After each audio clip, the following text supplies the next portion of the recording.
August 12th, 2024. I'm very grateful to receive all the good birthday wishes today for my 44th birthday. And so I thought I would talk a little bit about generosity and see where that takes us. Because I think when we perform acts of generosity, and not just giving gifts, but giving of service, that's a real strong foundation for the practice that we build for ourselves. And giving, we come out of that sense of selfishness or thinking about ourselves and just looking toward the welfare, the benefit of others. So the Buddha said that if you knew as I do the benefits of generosity, you wouldn't let a single opportunity go by. Any opportunity to be generous, you would jump on that opportunity. But because there's a time lag, then we don't see those benefits immediately, so maybe it doesn't always seem that apparent.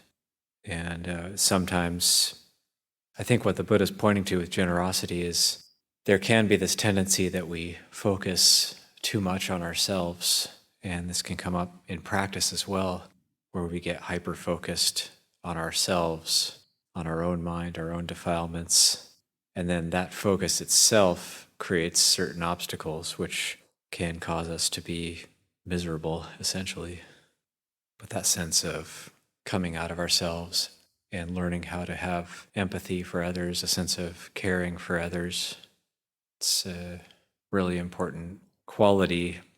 And this is a male monastic community, so sometimes there can be this strong sense of virility and possibly even competition or aggressiveness. So that sense of caring for others, generosity, caring for others, and also we have the attending to each other, so the upatak. That's the ajahns here will have an upatak or an attendant. So the attendant will wash the robes and look after their ajahn in various ways, clean their kuti. And this helps them to come out of themselves and they'll attend to somebody else. So developing that skill of attending to somebody else is very, very important. And it can balance out the strong energy in a male monastic community with that caring and tenderness that can come from looking after another. And even with sick bhikkhus, the Buddha actually said we're duty-bound to look after each other. It's the famous story in the suttas of the Buddha actually going on a tour of lodgings in the monastery and going to one lodging, and then there's a sick bhikkhu in the lodging and he's unable to get out of bed and he's soiled himself. And the Buddha then that evening calls the Sangha together and says, bhikkhus, do you know that there's a sick bhikkhu in that lodging? And they say, yes, Lord, we know he's there. And he says, well, why isn't anybody looking after him? And the bhikkhus say, well, he doesn't do anything for us, so we don't do anything for him. The Buddha says, well, anybody who would look after me should look after the sick. The Buddha sets the example by taking Ananda with him and looking after this sick bhikkhu. The Buddha himself actually washing this bhikkhu, Ananda helping pick him up, and then the Buddha washing this bhikkhu. It's this very lovely kind of tender scene of the Buddha, who we might think of as the hardcore spiritual warrior, actually tending to another sick bhikkhu.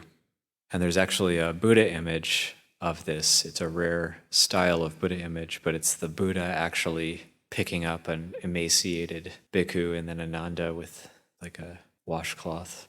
So it's a very beautiful image. So that sense of generosity, the sense of looking after each other, these are like fostering nourishing the roots of the holy life. And sometimes we might think a lot about the final goal of practice and what that might be like, what that might entail, but these are the foundations, and we really do need to be tending to these strong foundations. And these conditions do matter. They're going to prepare our mind for wisdom, for the letting go. Another quality that's good to cultivate is this sense of normality. This is what the meditation masters in Thailand are always emphasizing, this sense of just evenness in the practice, consistency. So not getting too up in the clouds, but being very, very grounded and very with it, very just that sense of normality, not having to be special in any way, not having to do some sort of extreme practice. When we develop on the path views and practices that veer towards extremes will not impress us.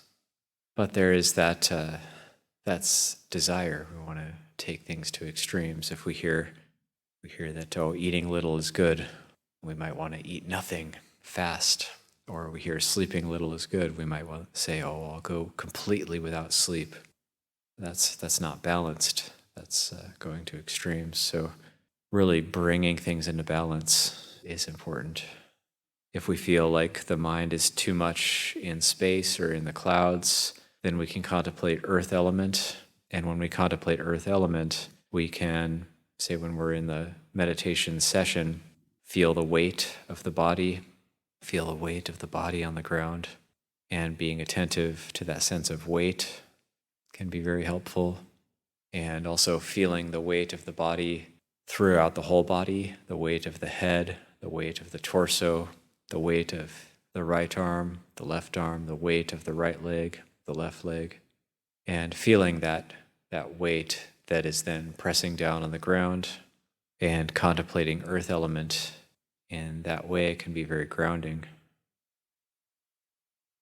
Also, this sense of humility or honesty. Actually, there's the Dhammas, the two Dhammas that beautify practitioner. This is Kanti and Soracha. Kanti is patient endurance, or just patience. Soracha is humbleness or humility. So those two qualities taken together, we can take stock of qualities we have developed and qualities we may still need to develop, but in a very honest and humble way, not in a way that we're being overly hard on ourselves or judgmental and critical of ourselves, but we can actually take a very honest assessment and say, oh, yeah, this hasn't been developed yet. This perhaps could be developed. So, say for myself, I can say that a quality I would like to develop is, say, being more present for others, just as an example. Say, okay, well, oh yeah, how do I do that? Well, yeah, sometimes I might be walking across the cloister area and somebody might want to talk with me and I've got something else in my mind. Maybe I have an appointment with somebody else and then I'm not able to be, or I don't have that skill. I haven't developed that skill yet of being able to stop and be present fully for that person that I meet. So how can I do that? How can I be more present for that person in a way that I can still be present for the next person? So that's also a form of generosity. So I can say, oh yeah, I could develop that more. I could actually come out of myself more and just drop everything. So I could develop that skill of just dropping everything and then being more present for that person. And even though there might be something else that I think I need to do, can I actually drop that? So that's a skill that can still be developed, that still needs to be developed. I can acknowledge that it's not like Ajahn Chah, where Ajahn Chah could just be 100% for each person that he met. And some people might have that naturally, but I can say, okay, if I make an honest assessment, I can say that's a skill that I still need to develop. So sometimes with generosity as well, there's different levels of generosity. And one level is we might be generous, but then have that sense of wanting other people to see us being generous or to acknowledge that generosity in some way. So doing it with a sense of wanting acknowledgement, praise, accolades, it's still generosity. It's just a little bit of a lower level of generosity. And then there's generosity where it's like what we call polishing the Buddha's back, where people won't see it or necessarily even acknowledge it. And we might be generous in this way, and people might even criticize us because we're not generous enough, because they don't see what we're doing behind the scenes. I think, well, yeah, they're just kind of taking it easy. Oh yeah, those abbots and senior monks, they're just able to just kind of have all these perks and take it easy and kind of live comfortable lives, while us junior monks have to suffer in various ways with various privations. So there might be things that aren't perceived or aren't seen. And that's very natural. That's very normal. So that's the polishing the Buddha's back. There's a story of a minister under the ninth king of Thailand who was a very generous and hardworking person. And the king had given the advice to this minister to just polish the Buddha's back. Nobody really needs to know what you're doing. Nobody's going to really, the populace isn't going to see what you're doing. It's not going to be readily apparent to anybody. But this person was starting to get a little bit disheartened that they're just polishing the Buddha's back and it's just so much hard work that they're doing and there's never really any recognition. And so he went to talk to the king about it. And the king said, well, the thing about polishing the Buddha's back is if you polish the back long enough, eventually it spills over to the front. So I thought that was very lovely advice, because at a certain point, people do start to notice, and that's with Longpa Liam as well. He's an exemplar of polishing the Buddha's back, and at this point it's more than spilled over into the front. He's put so much gold on the Buddha's back that it just is spilling over the shoulders and completely covering the front as well. And also there's this sense of just daily practices that can help us with things like generosity and patience and humbleness, humility, being successful in general. And one thing Longpa Liam would praise is just getting up early, getting an early start on our day. So even though we have the morning puja at 5 a.m., can we start a bit earlier than that? Can we get up earlier and actually do some of our duties, maybe get cleaned up, shower, shave, get a head start on our day? And he said that most business people who are successful start very early. They start their day early. They get a head start on the day. And we can have various practices. We can have maybe yoga or qigong that we do before morning puja, or various chants, or even a little bit of meditation, even before the morning puja. The Kruba Ajahns, Ajahn Man, and many others would praise getting up at 3 a.m. as a practice.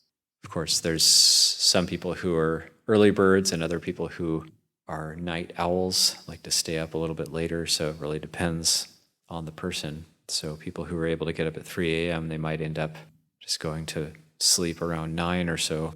And people who get up a little bit later and kind of stumble into morning puja at 4:59, then might be able to stay up a little bit later, might go to bed at 10 or 11 or even midnight.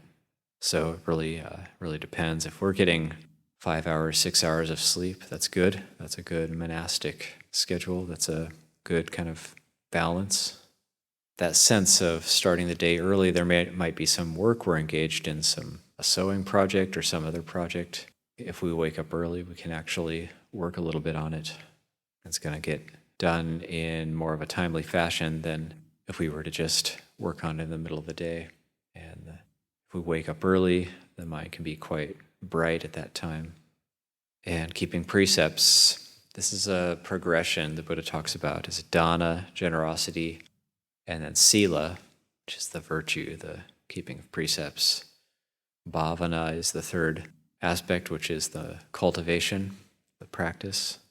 Bhavana literally means to bring into being, so bringing into being wholesome dhammas, wholesome qualities, bringing into being a sense of groundedness.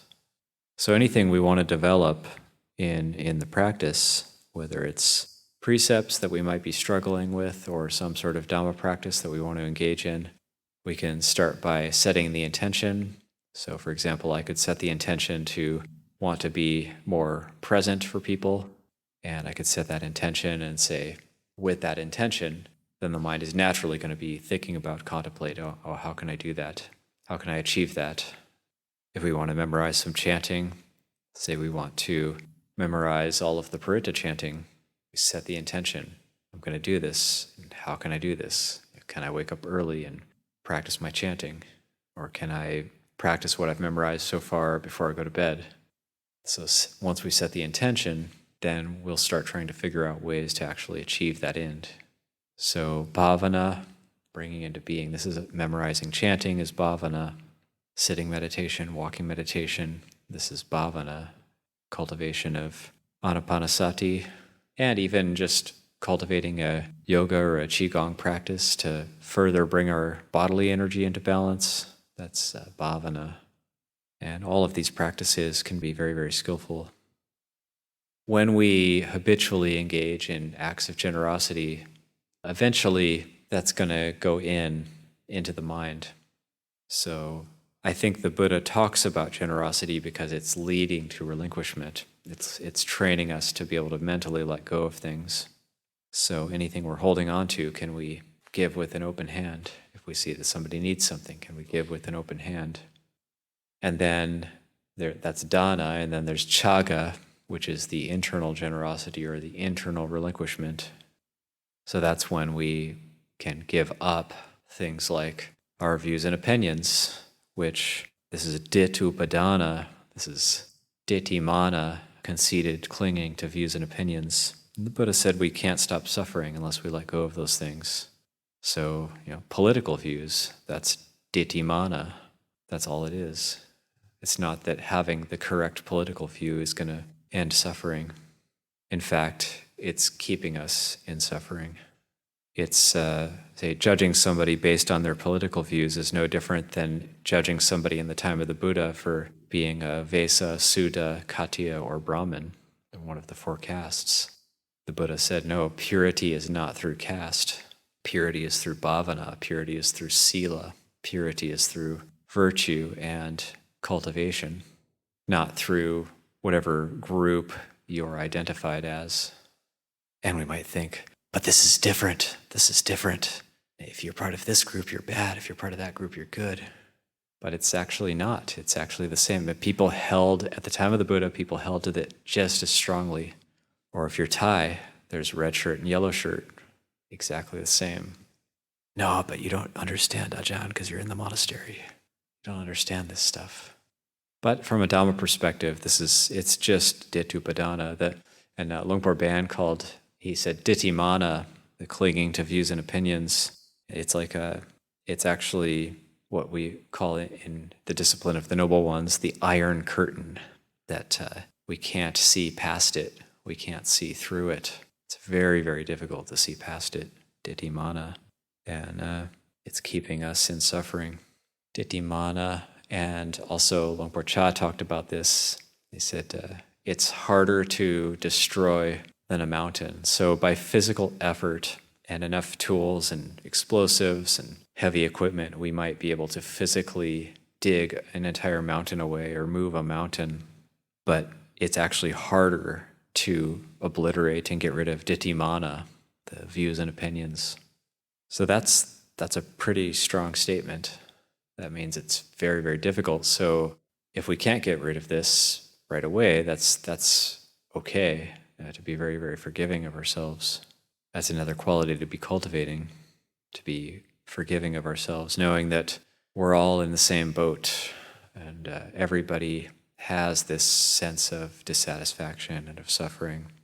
And we all have the substrates of existence and ignorance.